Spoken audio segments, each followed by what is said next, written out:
told you if I went off script I'd have to edit this, didn't I?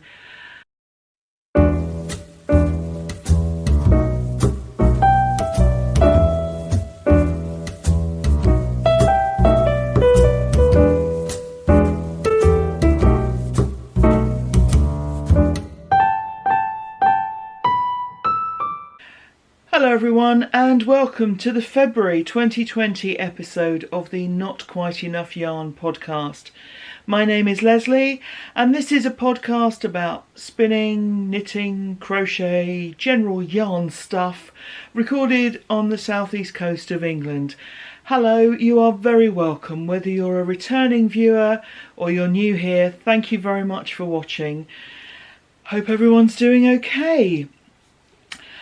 This is going to be, for those of you who don't know, recorded in sections. I tend to record throughout the month and then put things together and sort of splice it all together and put it up on the last weekend of the month. And so that means you'll see me in different locations, in different clothes. If you see me wearing something hand knitted, I will put the details down in the notes underneath the video. I think I'm a bit wonky, bear with me a second. Oh, that's scary, isn't it? Ah, that's better, straighter now, good. So yes, that's the beginning. Make-alongs. I'm involved in 2 make-alongs this year. The first is the Stash Mal 2020, which I'm doing with the wonderful Barbara from the Flame and Fibre podcast. And this is a continuation of last year's Stash work down. So yarn in your stash at the end of last year, project started beginning of this year. Whips are allowed if they would have been eligible for last year but weren't finished in time, so we'll allow those whips. And if you need to buy new yarn to finish something, that's okay as long as it's not more than 50% of the total project. So that's the Stash Mal 2020. Also involved in the Ocean Mal 2020, which is being co-hosted by the lovely Kellyanne of the Yarn Tales by the Sea podcast. And that's anything sea themed. So sea colours, yarn has a sea type name, pattern has a sea type name. Basically, if you can convince us that it's something to do with the sea, you're in. You're warmly invited to double dip between the 2 make-alongs. So if you're using up stash yarn to make something sea themed, put it in everything. And if you're involved in any other make-alongs, so any other stash work down make-alongs, any other ocean themed or sea themed make-alongs, multiple dipping is heartily encouraged. So those are the stash cows and the ocean cow and all the cows. I don't know what I'm doing. So I think that's all the admin stuff. Yay! So as you may see, I am in a finished object. A very cosy finished object. This is the Gentle Cardigan. Or it was actually listed on Ravelry as Brandy Cheyenne Harper's Gentle Cardigan, because the designer is Brandy Cheyenne. I hope I'm pronounced that right. It might be Cheyenne. Apologies if I'm pronouncing that incorrectly. Brandy Cheyenne Harper. And it is a super bulky, super wonderful cardigan. I'm going to go through it in detail in a moment, and I'll get Enid to wear it for that because that will be easier for showing you. But I'm going to talk to you about the yarn. Now this is a very, very, very bulky sweater. And the pattern was released, I always print everything in black and white, so there you go. Pattern was released through Pearl Soho, and so the recommended yarn is one of theirs. And I'm trying to find what it's called. No, I can't find it. Oh, that's just silly. Anyway, it'll all be on there somewhere. However, I am using up stash. Oh, that's another thing I should have said at the beginning. The reason why it's called the Not Quite Enough podcast is because I have lots of yarn, but rarely quite enough for a whole project. And because I have lots of yarn, I'm actually on a no-buy year. I'm 2.5 years into a no-buy year with a couple of exceptions. So I'm very much into using the stash, making room in the cupboard. I want to fit everything into 2 cupboards so that this one here can be used to store other things. So yes, I'm working through stash. Oh, it's been a couple of years now. You'd think I'd know how to introduce this podcast. I do apologise. But anyway, this wonderful gentle cardigan. So I didn't have the beautiful Pearl Soho yarn recommended, but what I did have was some yarn that had been given to me by the fabulous Maria, who goes to my knitting group. Thank you so much, Maria. She had previously given me 13 balls of Aran yarn. Where's my label? Oh, I'm going to have to find my labels now. One moment. Well, there was me thinking I'd been all organised. I've got a book and a copy of the pattern and everything, and it turns out I'm not. So let me just straighten you up a bit. There we go. But I do have a label for this yarn, and it is Patons or Patterns Colourworks Aran. And she'd originally given me 13 balls of this. The shade is 85, doesn't have a name, has a number. And I had a plan for what I was going to do with it. There was a poncho pattern that I was interested in, which I may still make. Then she gave me another 2 balls of this, so I had 15 altogether. And then I saw this pattern and sort of fell in love, because it is just gorgeous. So I thought, I wonder if I can combine them. And I started off doing a swatch using the Aran yarn double, and it was getting nowhere near. So I used the Aran yarn triple, three strands together, and my gauge was still slightly out, but it was enough that I could go up a size to get the right measurements. So I just did a little bit of maths, worked out that by doing the stitch count for the larger size, I could get it to fit me. So that's what I did. So triple Aran weight. You can just imagine how cosy this is. And what I did, and I will show you this in more detail hopefully, or what I was trying to do was to mix up the balls. So I started one halfway through. It was the one I'd done my swatch on, because for my swatch I chain plied that just to get the gauge. For actual working I used one plus the beginning of another plus the middle plus the end of another ball to try and mix up the colours so it wasn't too obviously striped. So I wanted to get more of a mild mottled effect. So that's what I did. In terms of modifications, the neck piece I initially made to the original specification, the collar, and it came up practically over my head. So I'm obviously much shorter necked than I thought. So I undid that and took it down and reworked it. And the sleeves I made slightly shorter. As you can see from the picture, the sleeves come down sort of halfway over the hand. No, it could be I have longer arms than this model. I've no idea. But, and I shouldn't say this model, I believe this is Brandy Harper herself. I think this is the designer, so thank you for making a beautiful cardigan design. I really do like it very, very much. Yeah, I didn't want the sleeves being that long. I tend to go more to the wrist. So I made the sleeves slightly shorter. Didn't have quite enough yarn. So I added in some Rowan brushed fleece, which is this colour here, and I'll show you that in more detail in a sec. And there are some others that I added in, which I'll show you once Enid is kindly wearing this. The item is made on 12 and 15mm needles, which are US sizes. I'm not going to find these either.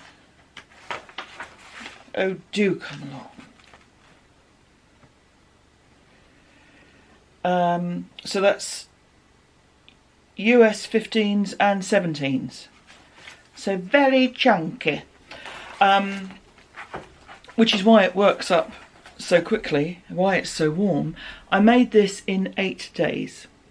I don't think I've ever made a garment for me in 8 days before, but it just grows so incredibly quickly because of the size of the stitches. I don't think I've made any other modifications, so I'm going to put it onto Enid and talk you through it in a bit more detail. Enid, we never really knew each other anyway. Took me, yeah. Right, so we can see Enid is now decently attired, and I'm going to start off by showing you the feature of this cardigan, which I think is the real wow factor, which is the collar. So let me just swing that round. So short stand-up collar, for me too long, so I took it down and shortened it. That's a personal fit issue.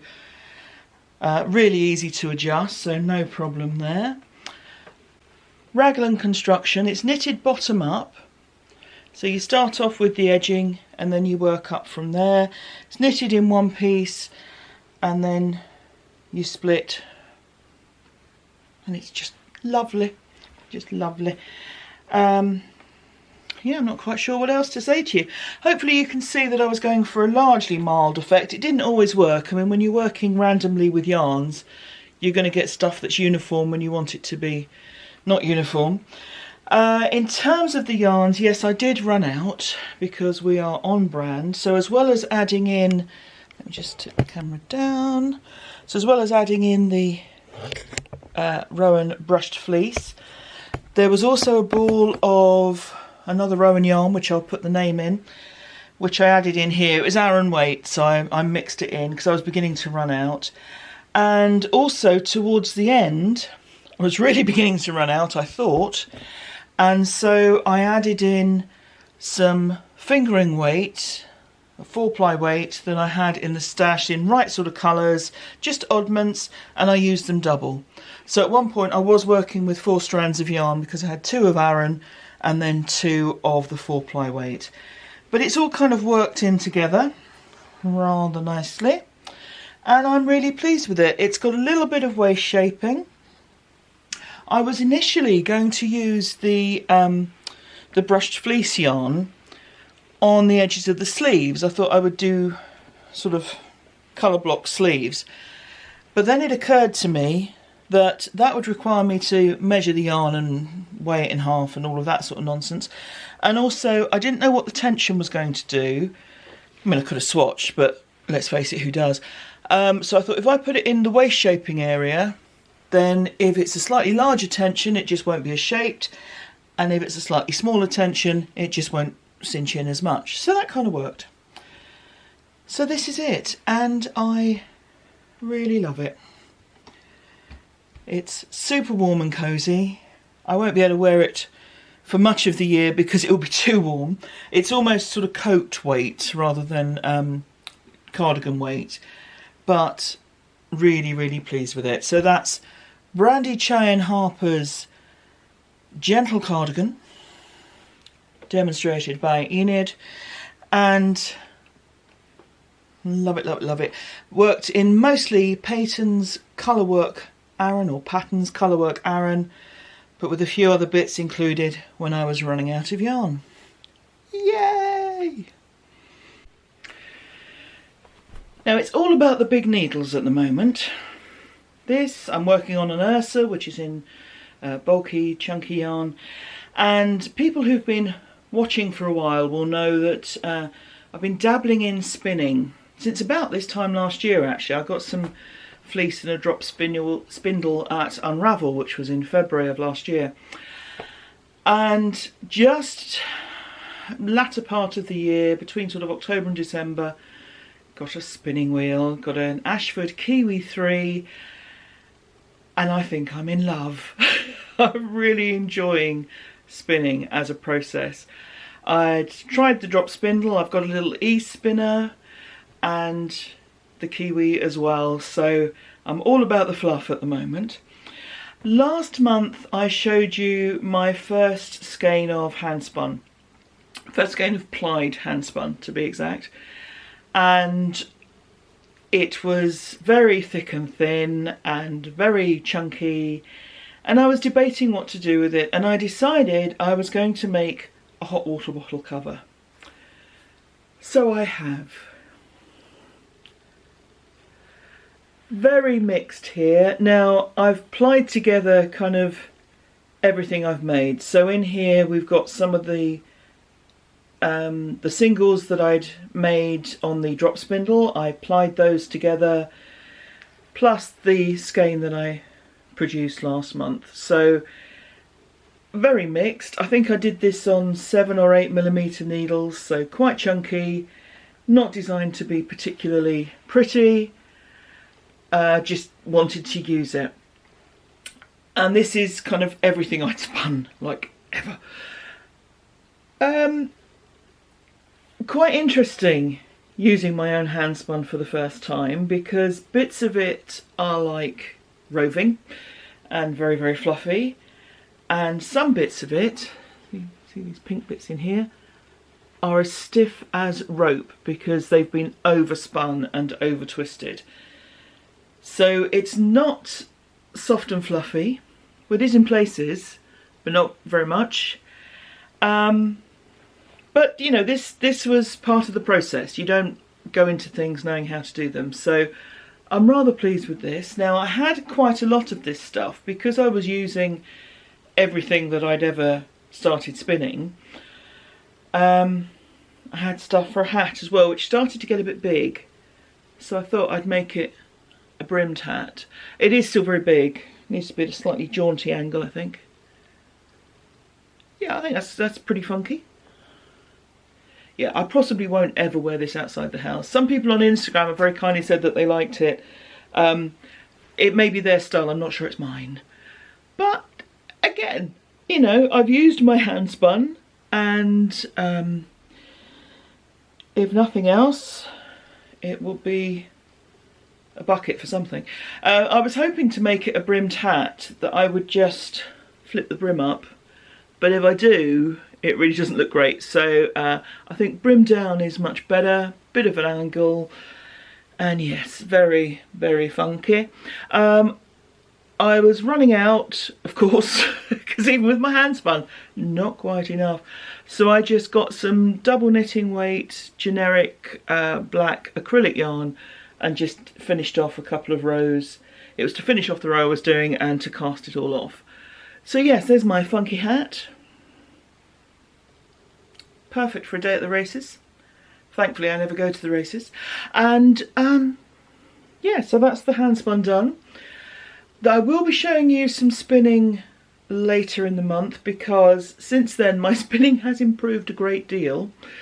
A lot of people in comments have been very encouraging, so thank you for that. And they've said, you know, you will never make yarn that thick again, and they are absolutely right, because it is getting much finer in weight. So yes, this was just a knitted hat, again 7 or 8mm needles, large, funky, bit of a brim. Needs to be worn with attitude, I think, so so that's what I'll have. Whatever. Yes, hey ho.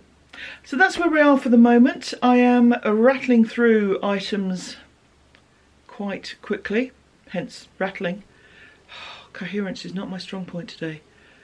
Hopefully as we go through the month I will get more coherent. But onwards, and I promise not to wear this hat again.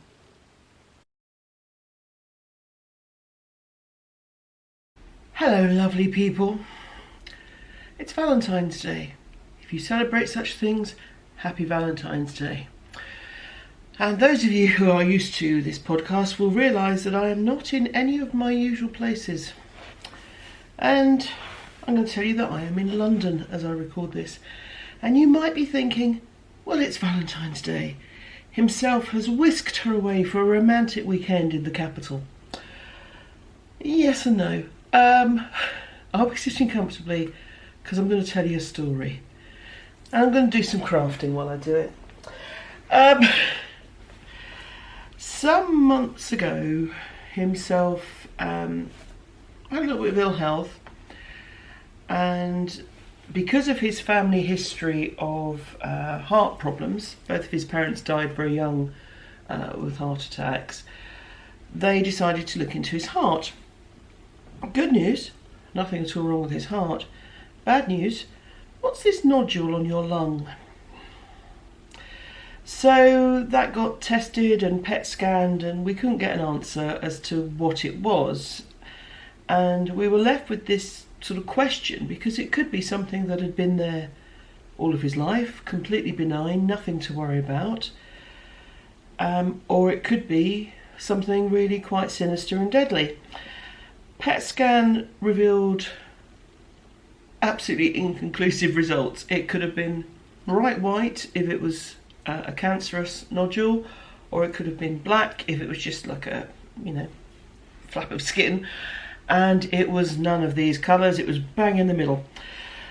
So that left us with not knowing, and the consultant that we saw suggested that, given his youth, made me laugh, then the best thing to do is to whip the nodule out, surgery.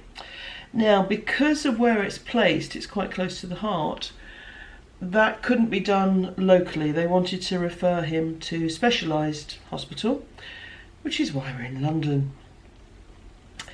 So we are here. He's had his operation today. It's all gone very, very, very well. He's fine. I was getting very anxious. He seemed to be a long time in recovery, and because he's never had surgery before, never needed to have an anaesthetic, it was a bit of a leap into the unknown for us. But came through it fine. That was all good.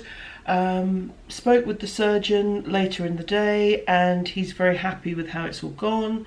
Very much what they were expecting and to plan. What he has said is that he doesn't believe that the nodule is cancer. He thinks it's something completely harmless.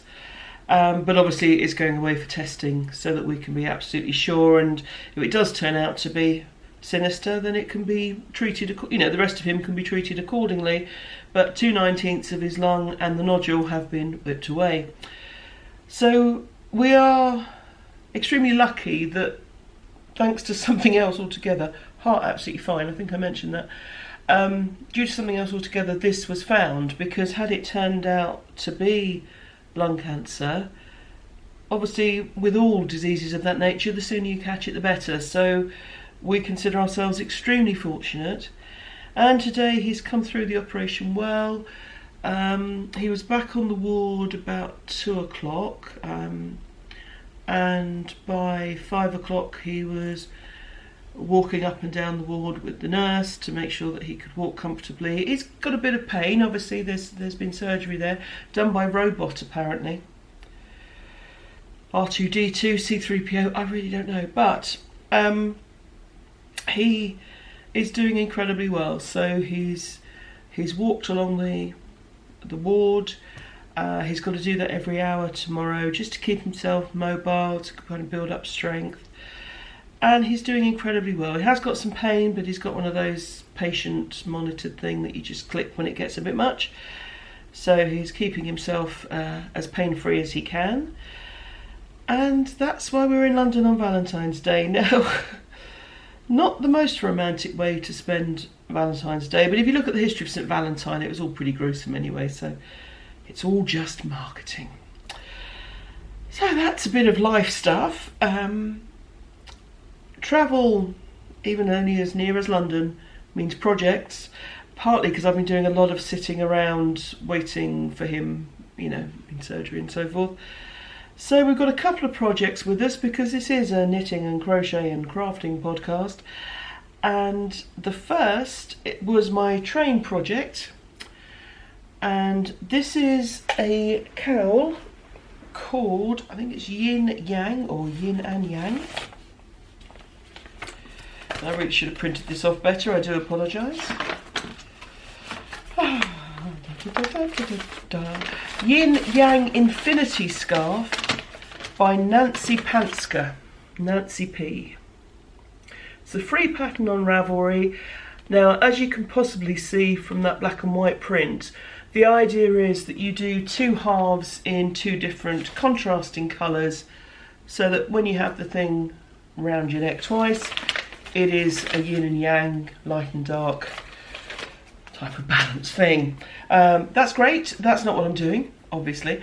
I have had in my stash for a long time a ball of this lovely stuff, and I've always liked it. It is Artesano. It is Artesano Ruca, R-U-C-A, Ruca Multi, colour number 11. And the yarn is made from 100% sugarcane. It has a lovely feel to it. It drapes very softly. Like a lot of plant-based yarns, like bamboo, drapes, very soft feel. One ball of it, so that's 100 grams, is 241 meters.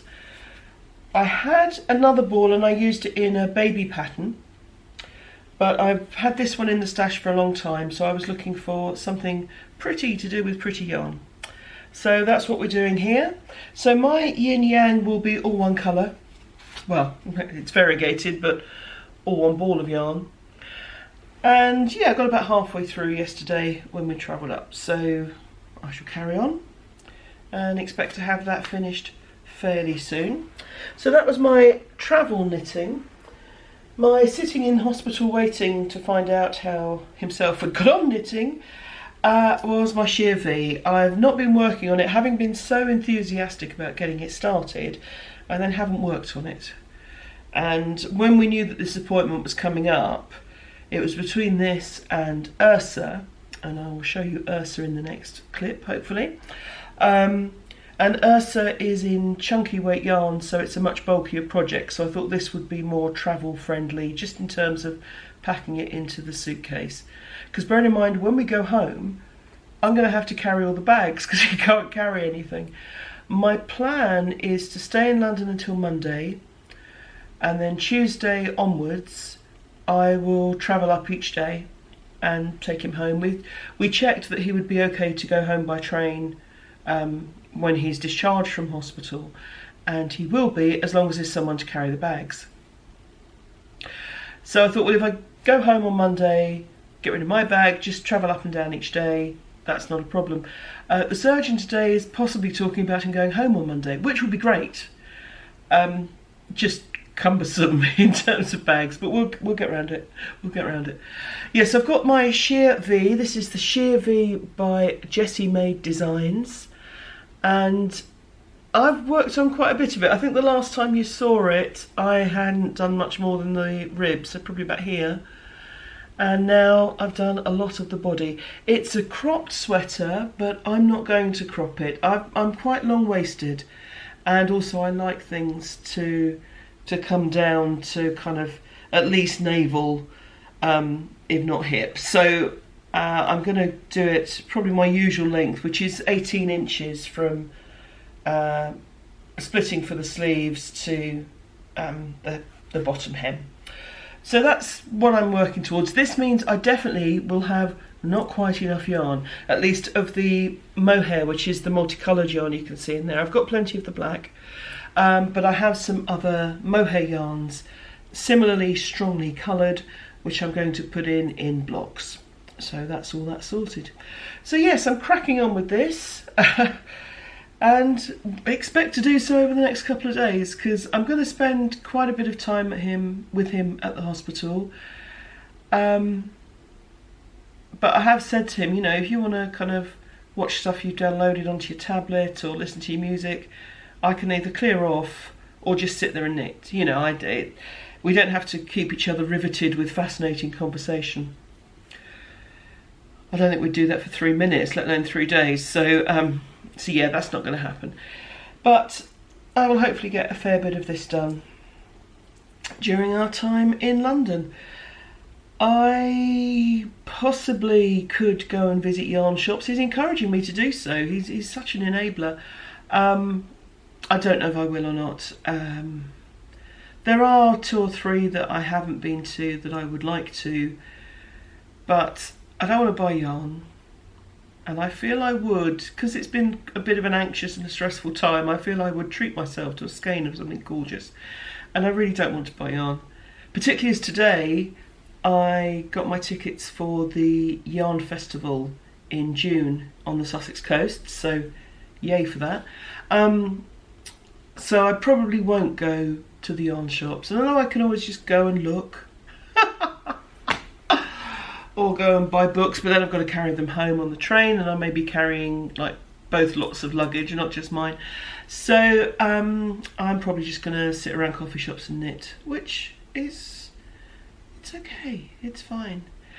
This situation also explains why I've got a lot done this month in terms of finished items, because where he's had this surgery for the next few weeks, he really can't do anything. I mean, he's got a wound kind of here where the incision was made. It was done keyhole surgery by robots, like I say, but obviously there's still an incision there and damage, so that needs to heal, and he can't lift a kettle full of water. You know, there are lots of things that he can't do for a few weeks, so I'm not going to work, which is great.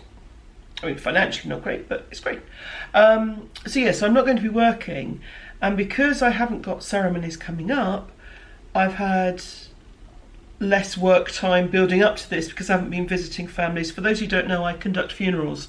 So whilst the most visible part of what I do is conducting the ceremony on the day, that's actually the easy bit. The rest of it is meeting with the families, putting the ceremonies together, all the admin and running around and arrangements.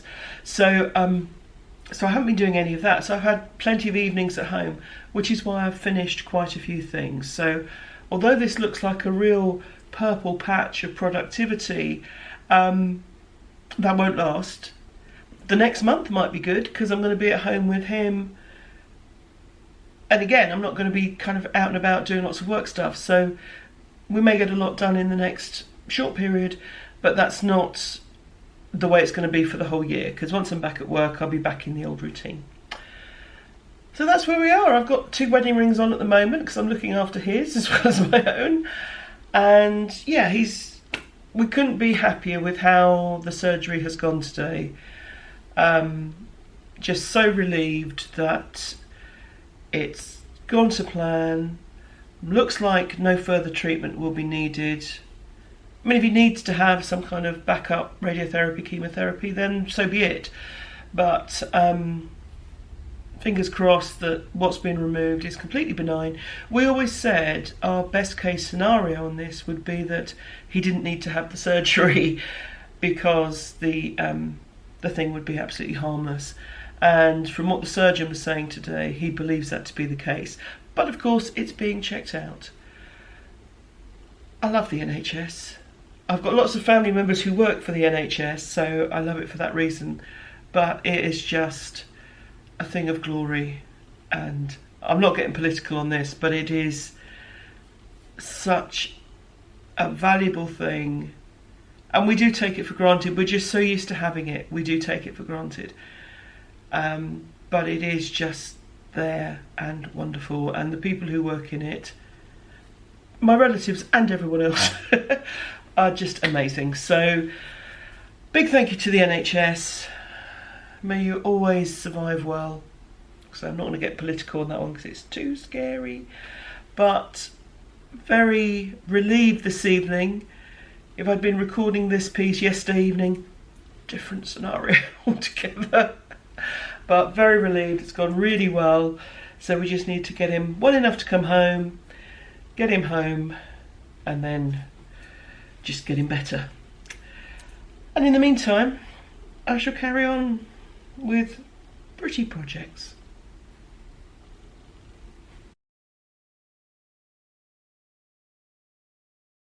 Just a very quick crafty thing I've made today. Some shawl clips or cardigan clips. I've been meaning to make these for a long time, and finally got all the supplies in the same place at the same time, which is frankly rare.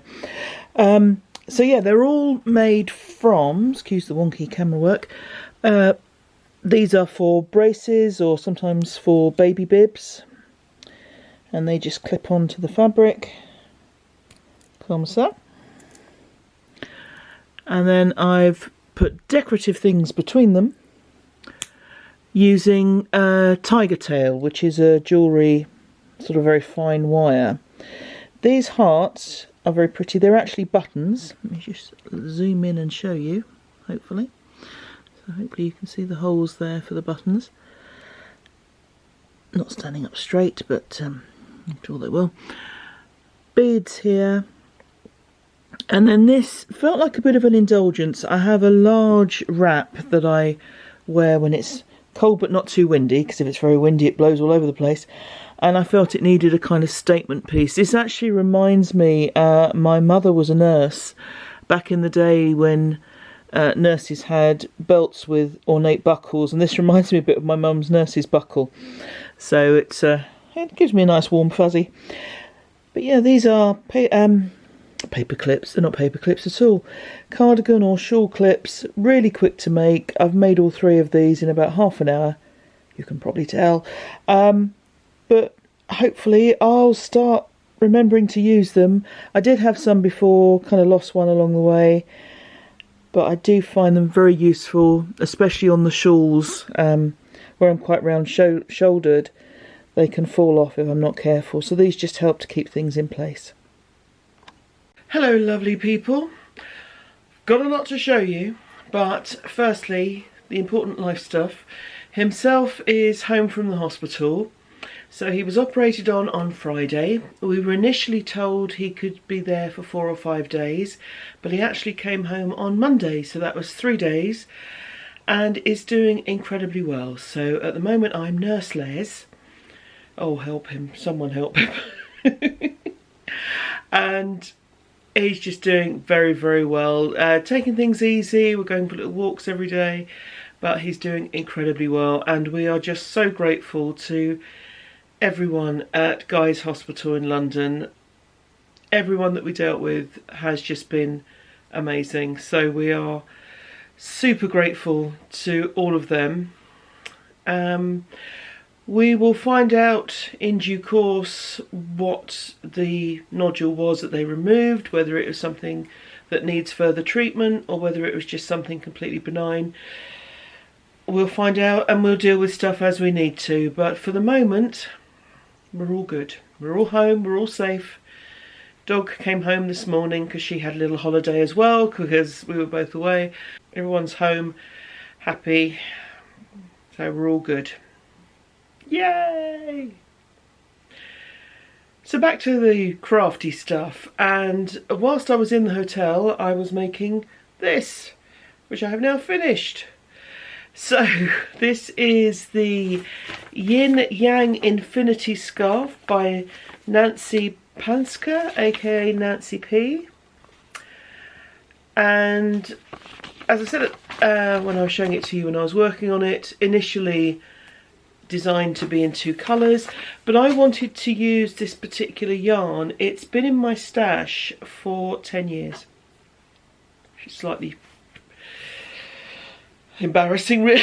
Oh, excuse me, sorry. See, I'm choked up. It's a lovely yarn. I think one of my reasons for not having used it is because of the fibres.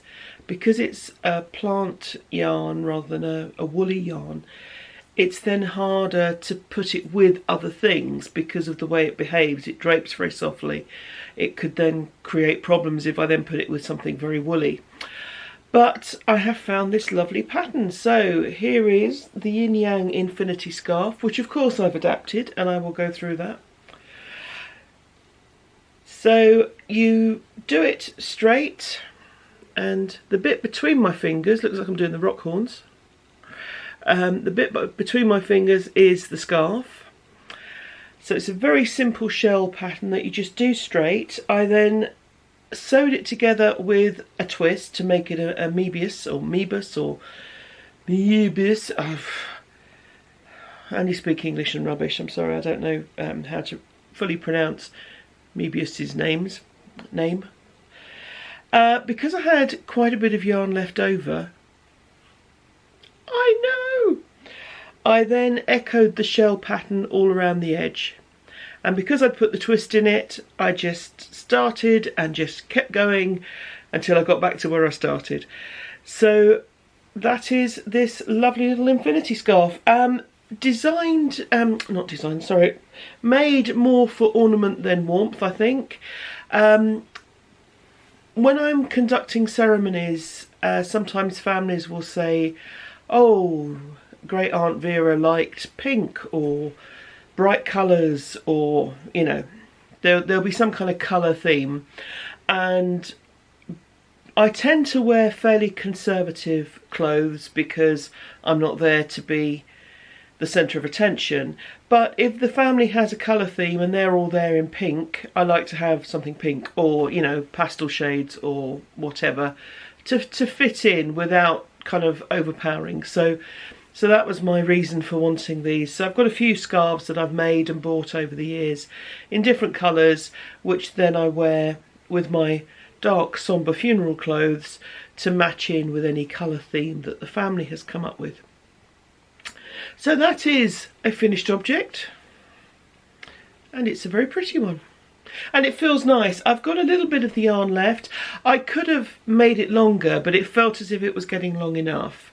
So that's why I stopped where I did in terms of the length of the piece, added the edge because I had plenty of yarn, got a little bit left, so that will probably go into another spill shawl. Do I mean spill? Yes, I think I do. The one I made before, the crescent one. I think there'll be another one of those.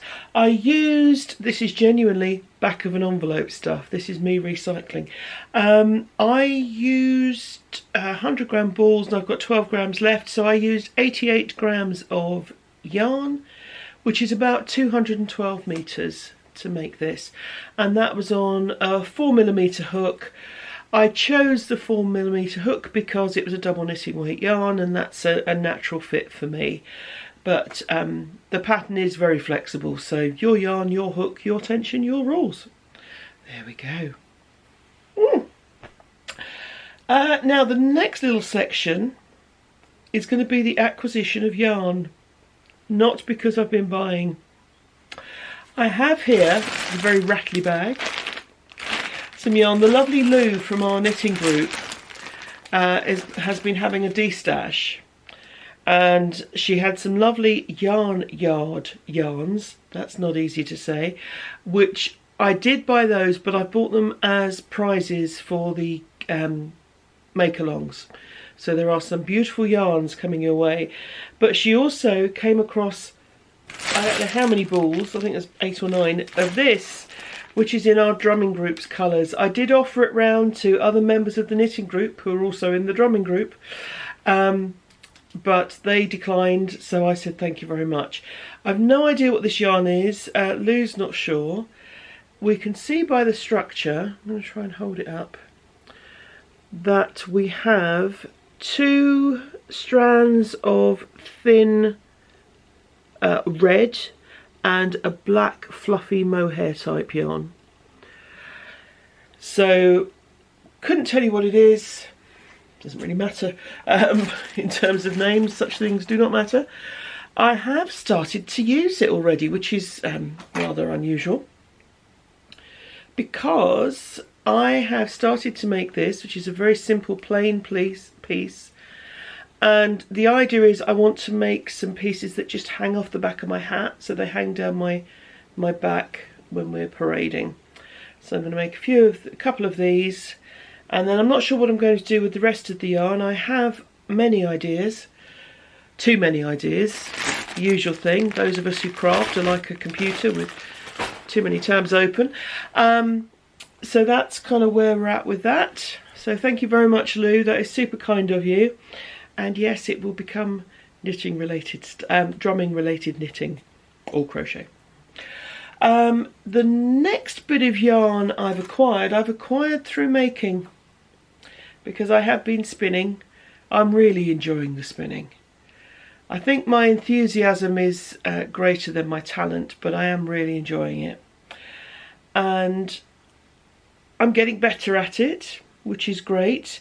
This skein here is still pretty much a mishmash, and it is in terms of fibres as well. I said last time that I'd got a few kind of mixed bags of odd bits, sort of bin ends, that type of thing, and I decided to use the last of them up.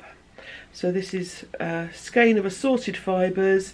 I've created here, oh yeah, the dog's home, 78 metres, 108 grams. So it's, I think when I did a wraps per inch on it, it came out somewhere around a double knitting or a worsted weight. So quite pretty, certainly a lot softer than the last hand spun I used. So will be much nicer to knit with, and will create a softer, drapier fabric. So pleased with how this is progressing. Not sure what I'm going to use this for.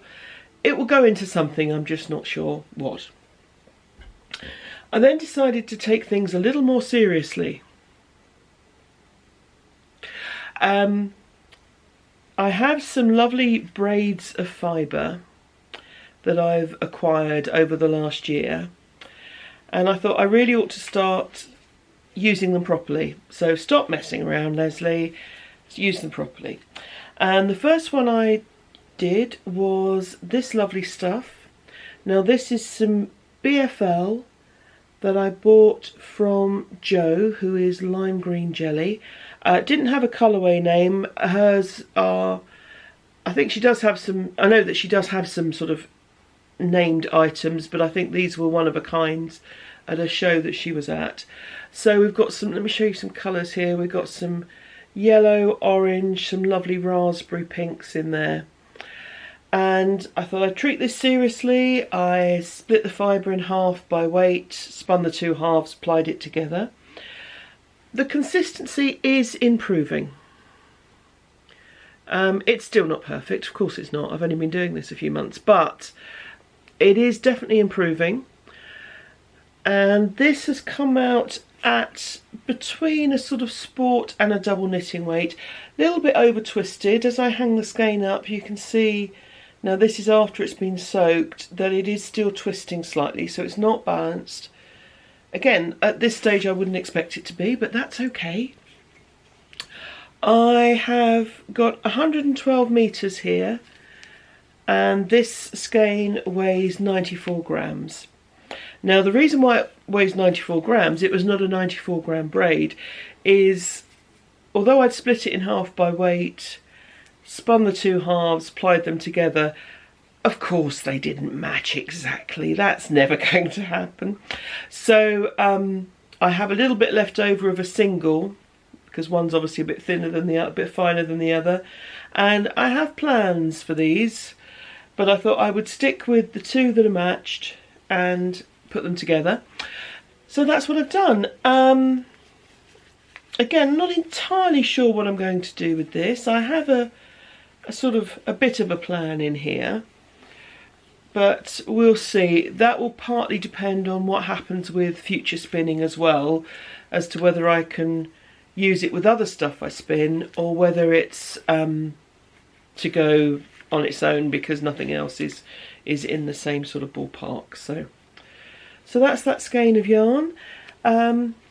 Quite happy with the feel of it. It's very uneven in places, but there are longer patches of evenness. Yeah, that is a word. So I can see the improvement, and I think that's what matters.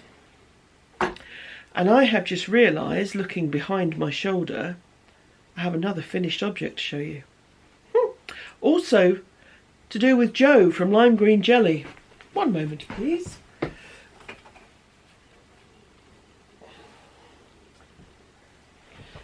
Now, if you want to see what hand-spun should really look like, this is Jo's hand-spun. Look at that. Not the quality of the knitting, the quality of the yarn. This is just... this is what I aspire to be one day. So this was Jo's hand-dyed hand-spun, which I also bought when I saw her at a show. And I started off making the main star shawl by Lady Wing Designs, which is an asymmetrical triangular jobby. So if we look from the start to about here, you can see how I was doing. So you've got these gorgeous stripes, and the stripes get slightly narrower as the scarf gets wider, exactly as you'd expect. Now this skein of yarn had 350 metres, and I realised that I was beginning to run out. Not a surprise. I didn't really want to put anything else with this. I thought it was such a lovely yarn that I wanted it to kind of shine on its own, and that's why I chose the main star shawl pattern, because the idea is if you've got one yarn that's the main star, you make this lovely simply put together piece, but it really will show off your yarn, and it does. So I started to decrease. Now I should have been sensible and ripped back some and decreased to make it an actual triangle, but I didn't do that because I don't. So I have a very oddly shaped shawl because I started to decrease it in two different places. So it's very oddly shaped, but I like it. And again, with my work clothes, with my under a very serious funeral jacket, when someone says they want bright colours, this will be perfect. Lovely soft yarn. I don't know what the fibre is, but I know that it is Joe's hand-dyed, hand-spun, and it's been a real delight, almost a privilege to work with, because it is such beautiful yarn, so evenly made. I mean, there's just enough inconsistency to know that it's hand done, not machined, and the rest is just fabulous. So that is that shawl. I've been very busy because I have one more FO to show you, and for that I'm about to change my cardi, or change out of my cardi.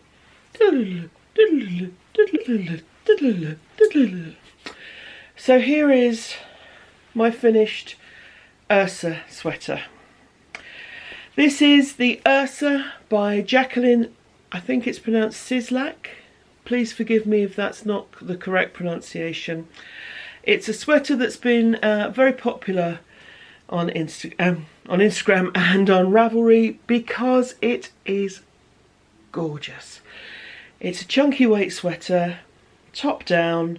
It's paid for pattern, so I'm not going to give too much away, but I will talk you through it, and I made one modification, and it is just gorgeous. So let me stand up and show you it.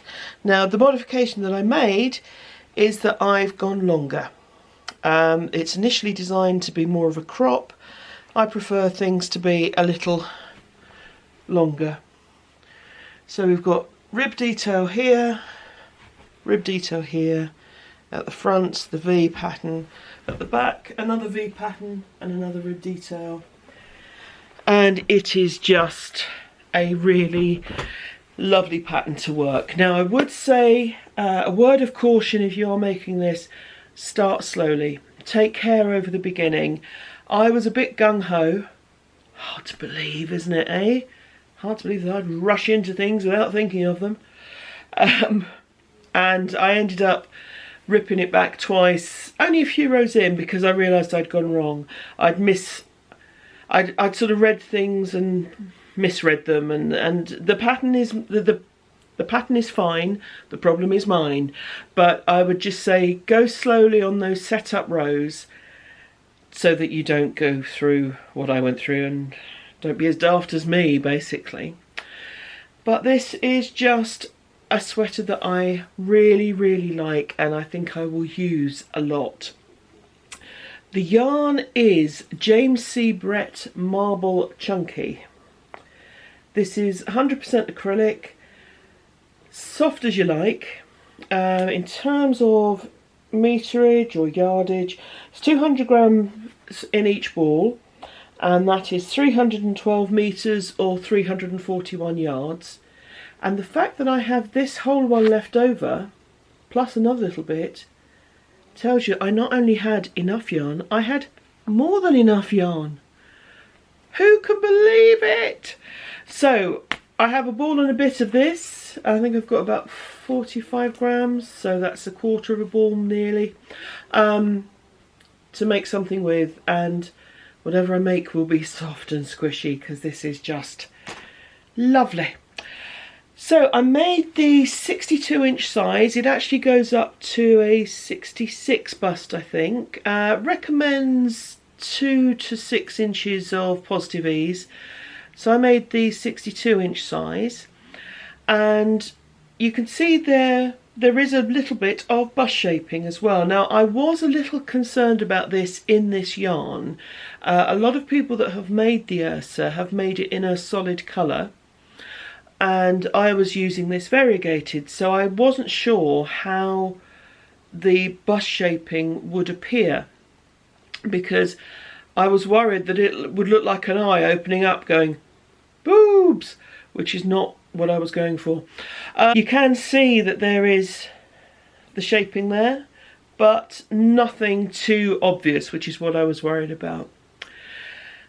Really lovely. It's one of those sweaters where you don't have to do a lot of faffing about afterwards. The edging on the neckline is very simple because you've built this V pattern in. That's your bottom ribbing as well. It's just a pattern that I really, really enjoy, and like I say, I expect to wear a lot. It's very cosy. I like it. What else can I say about it? I matched gauge using the needles in the needle size in the pattern, so I didn't have to faff around too much there. And with the longer length, you can tell I'm a wordsmith, can't you? With making the sweater longer, I used about 860 something meters, 865, 866, something like that. Like I say, and that was with the size 62 bust size. So this piece of gorgeousness makes me very happy, and I like it very, very much. And because it's on 6.5mm needles, it's a gauge of kind of 11.5 stitches or something like that. It grows really quickly. So Sleeve Island passes in no time. They're quite well fitted sleeves, which is to my taste because I don't like a flappy sleeve. But there isn't that sense of being stuck on Sleeve Island, which also has a bit of the rib detailing as well, because it just grows so quickly. So a pattern I'm very, very happy with. I realise that chunky knits aren't for everyone, excuse me, so if they're not for you, they're no good. Although she does have other patterns that I think are in different weights, so it might be worth investigating. But yeah, really, I sound like I'm being endorsed by Jacqueline Schislak Designs. I'm really not. I just very much like this sweater. And we'll probably look at others of hers. I know Claire from Ferret and Gibbon has just finished the Rift Tee, which is another of Jacqueline Schislak's patterns, and that looks fab as well. So this is a designer that I like her styling, I like her patterns, and I like feeling this cosy. Hello lovelies. Sorry about the glare, I'm trying to light things as much as possible. Himself is downstairs watching the Six Nations, so I've got a bit of time. So I'm going to do all the final things for this month's podcast.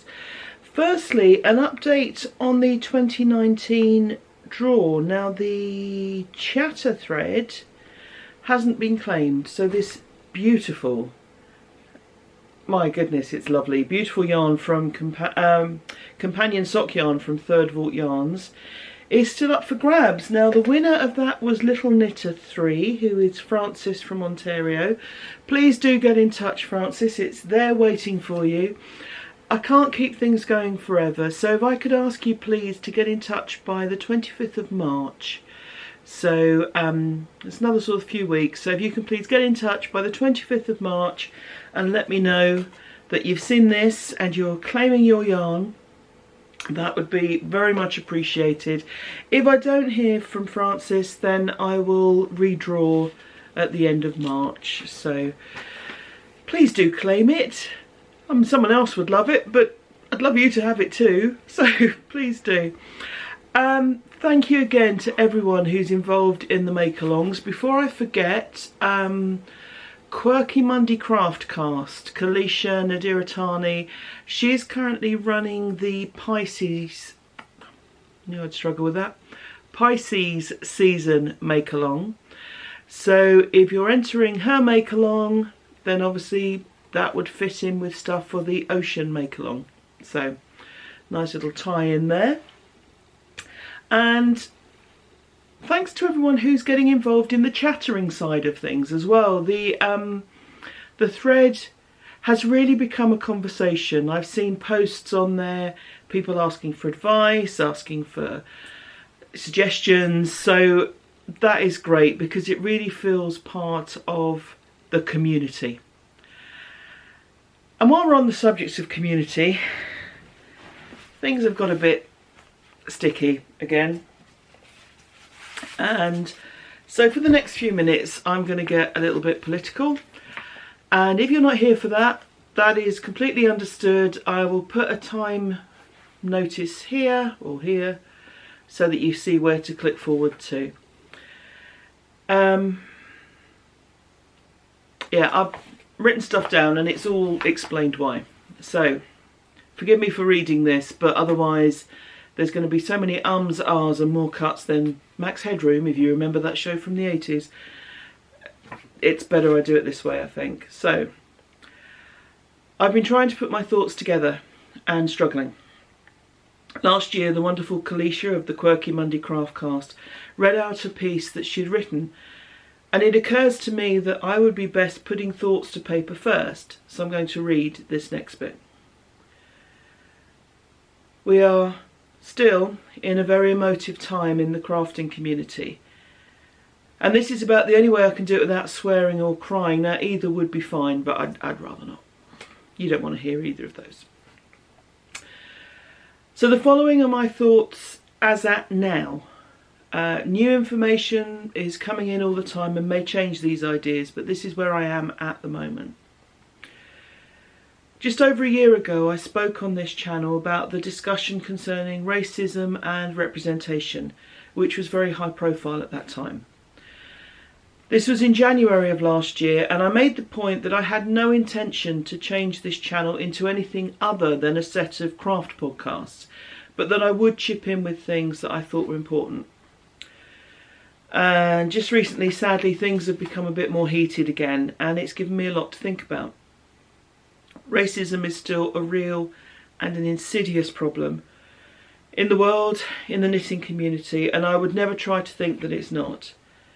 There does seem to have been improvement in terms of representation. I'm about to show you the next pom-pom mag, which is looking fab. Some magazines and events have made sure that they've included a wider range of people than previously, from models in magazines to vendors at festivals. This may be tokenism, time will tell on that. We need it to continue. And the hard work has been done by those makers, vendors and models. Their actions benefit all of us. Now there is an enormous way to go, of course, and these steps are acknowledged. The ones that have been made are very important, but they are steps. There have been roadblocks on the journey too. Some who've been criticised for their actions haven't responded terribly well to being challenged, and instead of stopping and thinking, they've doubled down, turned themselves into victims. What may have started out as badly executed good intentions have turned into rallying cries and greater divisions. As in life, so in knitting. Brexit, anyone? So where does this leave us? The word that has kept going through my head as I was trying to put these thoughts together is choice. All choices have consequences. Now we live in an imperfect world and we make choices within it. A dyer has recently chosen to create a range of yarns, and the colourway names are phrases that she feels have been used to bully her. This was a choice that she made. Now, it could be plain and simple marketing. That certainly worked, but it is very disappointing. I challenged the choice of names on her Instagram account, and before any further of my accounts were blocked on her account, and blocking me is her choice, I was told by one of her supporters that she was taking back the power of those words. Now that may be that person's perception, it may be the dyer's perception, but the choice was still made, and instead of going for names which promote harmony and unity, she chose to create a dog whistle for her supporters and to mock those that she felt had attacked her. And perhaps she felt the victim of low blows, but the route of a Michelle Obama, when they go low, we go high, would have been so much more positive. She could have risen above the prior situations. This was all her choice. Those who choose to buy the yarns are also making choices. Now, I would also argue that using those phrases has given them greater power, when moving on and ignoring them together would have diminished them. But these are her choices. And we choose who to support.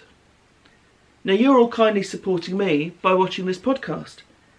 After this section, some of you may choose not to support me any longer. That's your choice. I would be sorry to see you go, but that is your choice. It's not always cut and dried. Some people I've met online and like very much are followers of people whose views I don't like. And I've made a choice not to cut off my relationships with them. Now, for some, that decision wouldn't be enough, and a stronger stand should be made wherein I remove or block all who support those that, frankly, I wouldn't urinate on if they were on fire. I understand that point of view. But I have many friends in real life, as well as on virtual life, who hold views I don't share. And when they say something to me that I find difficult or unacceptable, I challenge the point of view and we discuss it. Sometimes it gets heated, sometimes it's calmer, but it causes both of us to pause, to check we're still holding values still holding opinions which line up with our values. There are people that I've removed from my life. Oh, that sounded really sinister. I've removed myself from their lives because they hold opinions that are contemptible to me. But I usually try to have the conversation first. And to me, this is an opportunity to use the privilege that I hold for something better. Not to try and be a white saviour, for goodness sake, but to try and open a mind or two along the way. If any of the online people that follow the undesirables also appear close-minded, or let's be honest, gits, which is what some of them are, then I will also give up the fight and direct my energies to where they can be better used. I'm also quite careful in what I choose to repost, so that those who've been attacked on and offline that I follow aren't exposed to followers of followers who might wish them harm. We also choose who we believe. It's based principally on what we know about the people and the characters of the people involved. These choices can then be further confirmed or challenged by any corroborating evidence, and sometimes by seeing who gained or who was harmed. For example, last year 2 members of the knitting community were involved in an altercation at a yarn festival. The 2 were a white man and an Asian woman. Now, based on what I knew about the people involved, I believed the version of events told by the Asian woman. Later, this was further corroborated by a podcast from other impartial vendors at the event who were visibly shaken by what they'd witnessed. They put this vlog up and it started off, oh, we're really excited, we're off to the yarn festival, la la la. And afterwards, they were clearly upset by what they'd witnessed. And what's happened since then? The white man has received publicity, financial gain, sympathy, and the woman has received threats and abuse. Who gained from that, eh? So where am I going with this? I'm not entirely sure. Now, you're welcome in this space if you disagree with me. Although, as it is my space, I'm going to ask for respectful discussion only, civility, And to be fair, that's all I've ever had from you lovely people. So I'm not asking for anything that you haven't already given. And I know that, you know, there are sometimes we have exchange of views, and I am grateful for them. What's my point in all this? Well, my point goes back to that word choice. We choose who we follow online. We choose who we buy from. We choose who we praise and who we criticise. Now, I have yarn in my stash from companies that I have come to see as not in line with the values that I hold dear. I wouldn't buy yarn from them now. So while for accuracy, when I use those yarns, because I will use them, I will try and make beauty out of ugly, though when I use them, their yarns will be listed on my Ravelry projects, but I won't be promoting those companies on the podcast. They've already had my money, they're not going to have my time as well. What I hope to do is support either financially or through publicity. And this is a channel with about 3,700 and something supporters. Thank you all very much. So it's not one of the big guys, but it's not nothing, and I'm very grateful to everyone who's here. And that does give me a small platform. So I will talk about makers and dyers and designers that I like. And that's what all knitting podcasters do. They talk about the yarns they enjoy using. They'll talk honestly about them, hopefully, and they'll say, oh, I didn't like this, it was a bit splitty, or that design wasn't well written, or whatever. But hopefully you'll get to hear names that you wouldn't otherwise know. And certainly that's been true for me when I watch podcasts. And this isn't to ram any names down your throat. It's to help raise awareness of those who may not be big names, but who, in my opinion, deserve to be better known. Now, I know I'm rambling on. I'm good at that. And this whole situation has made me feel incredibly sad, and I certainly don't want to bring you all down with it. Because with effort, we can continue to have good things happen for all crafters and to minimise divisions. We have seen those steps this year just have been wonderful. I saw an interview with Adela of Lola Bean Yarn Company on a podcast, and she said about makers of colour, this is our time. And great. You know, it's been a long time coming, and if it's been earned, it's deserved, you know. So great that names are getting out there. But it's about that representation. It's about being aware of the range of makers out there and being able to see their stuff, try it. If you don't like it, you don't like it, but try it, be aware of it. So my conclusion in my written piece, before I decided to go off it, we can respect differences without using them as a reason to attack others, and we can make this community even more interesting and inspiring. Thank you for listening. Back onto the yarn stuff. Thank you for letting me rant. Or maybe you didn't, in which case, thank you for skipping very politely. This month's Pom-Pom magazine has arrived. It arrived this morning, so I've not had a full look at it yet, but it is a thing of beauty and wonder. It's got some lovely patterns on it. That cover one is by Hoki Locatelli. It's got a beautiful crochet shawl, which is rather stunning. What it does prove to me is how much puffy sleeves are currently in vogue. That sweater is rather lovely, but those sleeves are enormous. They'd be forever getting in my dinner.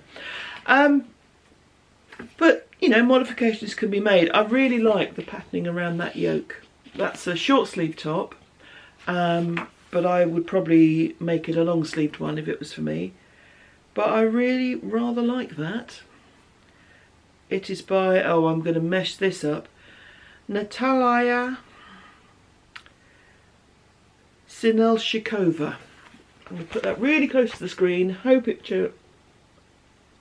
and just tell you who it is, because I've probably made a right old dog's dinner of that.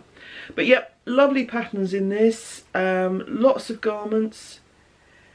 This one, interesting concept, all those little dashes of colour aren't in the yarn, they are scraps.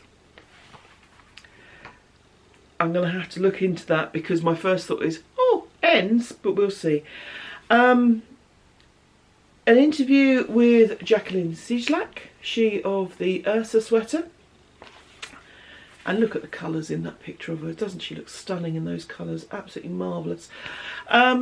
Yeah, so lots of interesting stuff. I'm sure, you know, if you watch other podcasts, they're all full of it. When I say they're all full of it, I mean they're all full of this magazine. I'm not suggesting anything else. But nice stuff, nice stuff. So the last thing I've got sort of ongoing is my sheer V sweater, which I've been talking about for about 3 months. I had a good old blast at it during hospital and hotel stays, and we are getting there. It's I'm making it very large. I am going to alter the sleeves. This also has quite large sleeves. They sort of come down from there and don't really shape. I'm going to taper them in because of my personal preference. I have made this longer than the pattern. Like the Ursa, it's quite a crop, but I've decided to make it longer.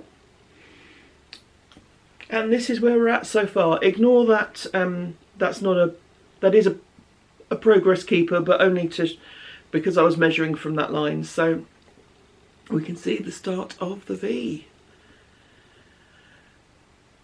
And this is just a thing of gorgeousness. Now the colours, the main yarn, the main mohair that I'm using is from Little 50 Knitting Company. I know I'm not going to have enough, although I have quite a lot, but I've still got the back to do, the rest of the front and 2 sleeves, so I don't think I'm going to have enough. So I faded in and out a stripe of this vibrant pink, which is, I think it's a Kid Silk Haze, which I was given as a birthday gift a couple of years ago. So yeah, here we go. So it's going to be a lovely large sweater on me, not massively large, but large, with this beautiful V appearing. So I am very happy with how that's coming along. I'm also very happy to have got to this stage, because I'm making it longer than the pattern. It felt like I was a long time getting to the split for the arms. So I'm glad to have got there, and I'm ploughing through, so very happy with that. Whether or not you'll see it finished next time is anybody's guess.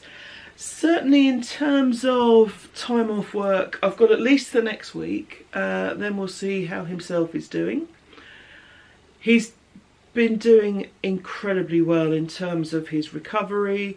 He's been doing all the physio and the exercises that he's supposed to following the operation, but even so, still really pleased with how he's doing. We try to get out every day for a short walk. He can't walk the dog yet in case she pulls, and it pulls against where his staples are, but we try to get out for a little walk, perhaps go for a coffee somewhere, and just doing kind of pottering type stuff that that doesn't cause him any strain.